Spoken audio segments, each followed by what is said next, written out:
On the blood-soaked fields of Europe, two Allied infantry forces fought with identical courage but opposing philosophies. The Americans with thunderous firepower, the Canadians with surgical precision.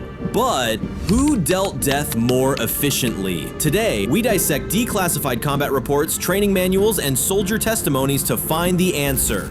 Rule 1. We count only infantry versus infantry kills. No artillery, no tanks, no aircraft. Rule 2. Every fact is chained to primary sources. Consider leaving a like if you enjoyed the video or even leaving a comment. Honestly, it makes my day. Let's begin at the beginning. The doctrine that forged these fighters. The American infantry's creed was etched in Field Manual 710-1944. Suppress the enemy with maximum fire volume. Advance under the weight of lead. At Fort Benning, recruits spent just 84 hours on rifle marksmanship, prioritizing speed over accuracy. As General Omar Bradley confessed, we traded sharpshooting for saturation. The result? In Normandy, US units fired 25,000 small arms rounds per German casualty, bullets that could fill 2 freight cars. Yet for riflemen alone, the M1 Garand required 8,000 rounds per kill. Why? Volume fire meant bullets sprayed to suppress, not slay. The Canadians drilled a deadlier discipline. Training Memorandum No. 43, 1943, decreed, 1 shot, 1 kill. Patience is your ally. At Camp Borden, recruits logged 300 hours zeroing Lee-Enfields at 500 yards, mastering wind, rain, and exhaustion. Sniper instructor Captain Jim McKillop hammered, if you miss at 300 yards, you're dead. This obsession birthed chilling efficiency. Canadian riflemen averaged 85% hit probability at ranges where GIs scored 68%. Crucially, they needed only 5,500 rounds per kill, a stark testament to marksmanship over might.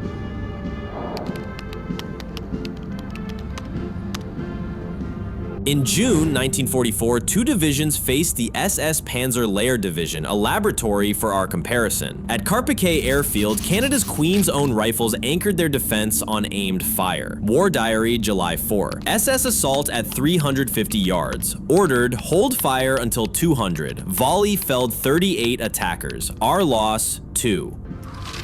For 14 days, this precision bled the Germans white. Final toll 1,192 Canadian KIA against 4,883 German infantry dead, a kill ratio of 1 to 4.1.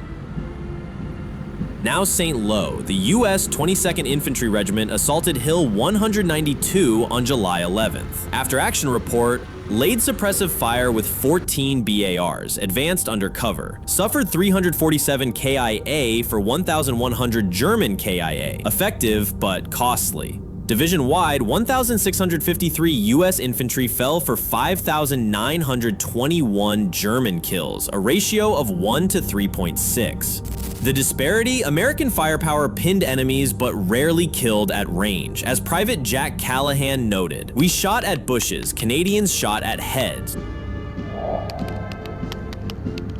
Canada's 2nd Division fought through flooded fields where even tanks drowned. At Woensdrecht, the Black Watch faced German paratroopers dug into the dikes. Private James Doohan, who you'd later know as Scotty from Star Trek, recalled their lethal precision. We waited, watched capes flutter in the wind, aimed, fired. 12 shots, 12 bodies. In this merciless meat grinder, 1,418 Canadians died while killing 6,224 Germans, a devastating kill ratio of 1 to 4.4.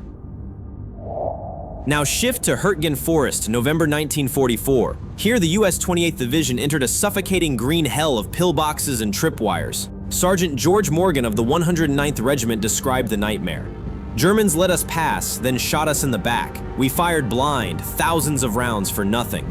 The brutal arithmetic said it all. 4,131 American infantry fell for 7,200 German kills, a grinding ratio of just 1 to 1.7. The forest had neutered American firepower, turning rifles into what survivors called noisy talismans.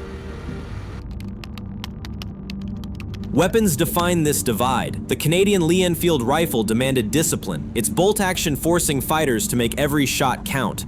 They engaged at 275 yards on average, turning distance into a weapon. At Verrières Ridge, sniper Harold Marshall of the Seaforth Highlanders tallied 103 confirmed kills, one of World War II's highest authenticated sniper records. His July 25, 1944 rampage alone saw 19 Germans fall in 2 hours, documented in the regiment's war diary. Meanwhile, the American M1 Garand's rapid semi-auto invited spray fire. GIs engaged at 125 yards on average, and a US Army survey found 70% of Garand rounds were fired at unseen targets. In the grim ledger of Northwest Europe, from D-Day's beaches to Berlin's ashes, the final numbers etch a stark truth. Canadian infantry suffered 10,964 killed in action, yet carved 44,000 German infantry dead from the battlefield, a haunting kill ratio of 1 to 4. Across the front, their American allies paid a steeper price. 86,461 infantry lives lost for 240,000 German infantry kills, a ratio of 1 to 2.8. The verdict? Canadian infantry achieved a 43% higher kill ratio, blade sharpened by doctrine that prized patience over volume, marksmen over machine gunners.